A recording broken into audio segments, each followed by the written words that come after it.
The sun hung low on the horizon as Buggy, a castaway, made landfall with his crude raft. His small, beaten body ached from days at sea, but the allure of the mysterious island before him filled him with an inexplicable excitement. As he stepped onto the island, his gaze swept across the landscape, absorbing the beauty and the unknown wonders that lay ahead.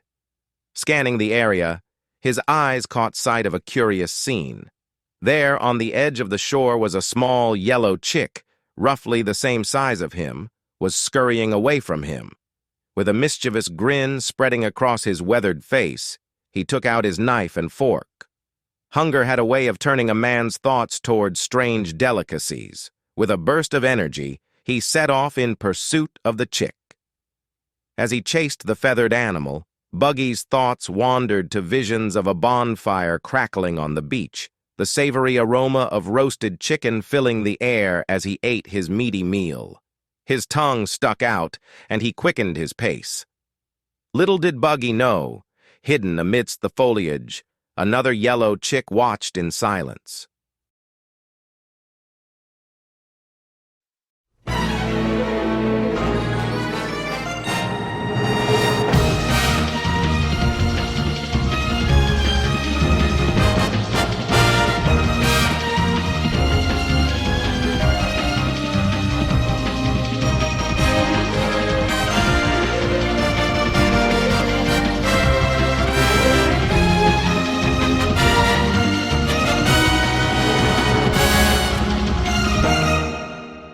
One Piece. Story was made by Eiichiro Oda. Chapter 37. Kuro, the Pirate with 100 Plans. Luffy and Kuro, two formidable adversaries, stood on the precipice of a fierce battle. The tension in the air was still as they prepared to clash. With a malevolent grin, Kuro dashed forward with his arms wide open. "Die!" he hissed with venom. Reacting to his response, Luffy braced his arms behind his back. "No way!" he retorted. Below, the restless pirates watched with bated breath, murmuring their anticipation. "They started," they whispered, as Luffy's arms stretched out like rubber bands. He seized both of Kuro's arms in a vice-like grip. With a powerful lunge, he sprang from the ground, his legs poised for a devastating assault. Seeing the attack, the butler swiftly swung his arms in a deadly circle, catching his opponent off guard. He twirled his body mid-air and tumbled him back to the ground. But Luffy, undeterred, swiftly regained his footing and prepared his leg for another strike. "Gomu! Gomu no! Leg sweeper!" he cried out as his leg extended dangerously towards Kuro. With an acrobatic leap, Kuro managed to avoid the sweeping leg. "And pistol!" he continued, reaching out for a punch. Just as the fist almost reached his face, he vanished, leaving the pirates below awestruck. He dodged it, and he's standing on his stretched arm, they stammered with disbelief. Standing on his arm, Kuro's cold demeanor remained unshaken. "This is so boring I'm beginning to feel sleepy," he remarked with a nonchalant air. "You bastard!" Luffy's anger flared, and the tension in the air crackled with intensity. Quick as lightning, Kuro dashed headlong towards Luffy, running on top of his stretched arm. As he closed in, Kuro delivered a swift kick with his striped shoes, causing Luffy to tumble and cry out in pain. "Ouch, ouch!" "That Straw Hat Kid was so scary and strong. That's our Captain Kuro," the pirates exclaimed.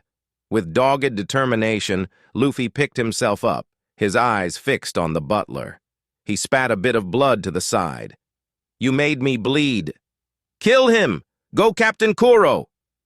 The Black Cat pirates roared their support, chanting their captain's name fervently.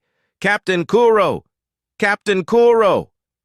But Kuro's response was far from what they expected. "Don't call me using that name!" he demanded with frustration. The pirates fell silent, stunned by their captain's outburst. Luffy couldn't help but question Kuro's motive. "You still don't understand? The real purpose of this plan is to eliminate the name Captain Kuro forever. the butler explained with a chilling finality. I'm sick and tired of making plans for you reckless morons. As my name became more and more notorious, the government's Marines and professional bounty hunters kept coming after me, and that really started to annoy me. That's why, on that day, 3 years ago, I decided to kill myself. The revelation sent shockwaves through the ranks of the Black Cat pirates. That day, they muttered in disbelief. It's that incident. On board his ship, a voice broke the silence. "First Mate Django." "What is it?" Django inquired. "Captain Kuro is looking for you." Entering the captain's quarters, Kuro, the man with 100 plans, reclined on his wooden bed, engrossed in a book. "Django, I want to leave the ship." "Huh? What are you talking about?" Django couldn't believe it. "But this is your ship, and you're the captain." Kuro, clad in a black and golden coat, sat on the bed's edge, stating, "You can be the next captain. I don't think I'm suited for a pirate's life. I'm sick of this chaotic lifestyle." Suddenly, a clamor erupted on the deck. "Captain Kuro! Captain Kuro! A marine ship is spotted to the north. Again? This is the 3rd time this week. What? They're firing at us." Kuro pointed out. "See? They've come again." Django, wearing an orange singlet, responded, "We don't have a choice. We're doing things that get us hunted. Because of that, you've become notorious." "Yes. It's the name that draws them here," Kuro replied. "That's why I decided not to be Captain Kuro anymore." But Django shrugged it off. "Stop kidding yourself. You'll be hunted down by the government all your life until you're dead." "Then I will die and make myself disappear from the face of the earth," he declared. As Kuro and Django strolled on deck, a crew member asked, "Captain Kuro, what do we do about the Marines? Should we blast them with the cannons?" Kuro responded, "No, get me a small boat." "Huh?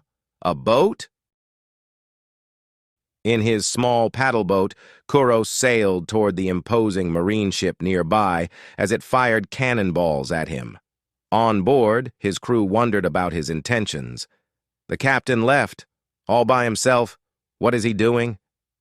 He's heading to the Marines alone. Is he trying to turn himself in?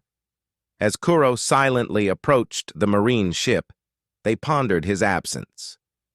They've stopped attacking, and there's no movement over there.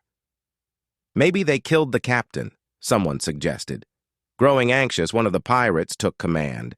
"Steer the boat over, man the cannons, everyone prepare for battle." With swords raised high, they approached the Marine ship. However, when they boarded the enemy vessel, they discovered a gruesome sight. All the Marines are dead. On the ship, Kuro perched himself onto the ship's edge as he had single-handedly killed all the Marines. Captain Kuro adjusted his glasses and told them in a chilling tone, "Okay, let's start the plan." Sham and Bucci, 2 of his crew, watched in awe and fear. "Even though he's our captain, his power still brings shivers down my spine," Sham remarked. "Yeah," Bucci added. "The opponents were well-trained Marines." To Kuro's amazement, a blonde Marine with a broken jaw attempted to speak softly, but nothing came out. Approaching the soldier, he stepped on his mouth. "Oh, you're not dead yet. You've got quite a nice face." Lying on the deck, the young Morgan spoke defiantly. "I won't beg for my life. If you want to kill me, then do it now. Your jaw is broken, yet you still can say such crap," Kuro said with a sinister smile. "I shall reward you with the head of the 100 Plans Kuro." To execute his cunning plan, Kuro's first mate, Django, began to dress up a crew member to look like Kuro. Django used his hypnotic pendulum, saying, "Your name is Captain Kuro. This tragedy was caused by you. 1, 2, Django." Tied up against the main mast, the crewmate replied, "I am Captain Kuro. This tragedy was caused by me. I am Captain Kuro." Django then turned to the Marine soldier, Morgan, and hypnotized him. "And you're the man who captured Captain Kuro. Take him back to your base and have him executed. 1, 2, Django." The pair sailed away as Kuro and his men watched them leave with a smile. "This is a perfect plan," Kuro said. "Once the fake one is executed, Captain Kuro will disappear from this world." "I'm the man who captured Captain Kuro." Django looked at the sea. The first mate's hypnotized himself again, the crewmates contemplated. "What happened that day has been essential for today's plan to be successful. My plan can only be complete when I have obtained wealth and peace. Do you understand now, kid? I've spent 3 years doing this plan. It cannot fail." The butler's metallic cat claws gleamed ominously, ready to strike at any moment. With a defiant spirit, Kuro pounced at Luffy. "I can't let you disrupt my plans." In a split second, Luffy's quick thinking came to the forefront. His muscles tensed as he summoned his strength and grabbed a large chunk of rock from the slope, blocking it from Kuro's cat claws. "So, it seems you can do more than just stretch," the butler examined. With a triumphant grin, Luffy retorted, "That's right. I've been training to become a pirate." He then turned with the rock with his hands and snapped the claw's blades. The pirates, mere spectators on the sideline, couldn't help but gasp in shock. "The cat's claws are broken!" they exclaimed. Kuro's face contorted with rage, his grand plan unraveling before his very eyes. Luffy, seizing the moment, raised his voice with unwavering resolve. "You said that you're sick and tired? If you're afraid of your name being known—" He brought the heavy rock down upon Kuro, who was momentarily stunned, continuing, "Then how can you be a pirate?" With his impact, he slammed the boulder onto his head. With his heart pounding, Luffy pressed on. "My dreams are far greater than your plans.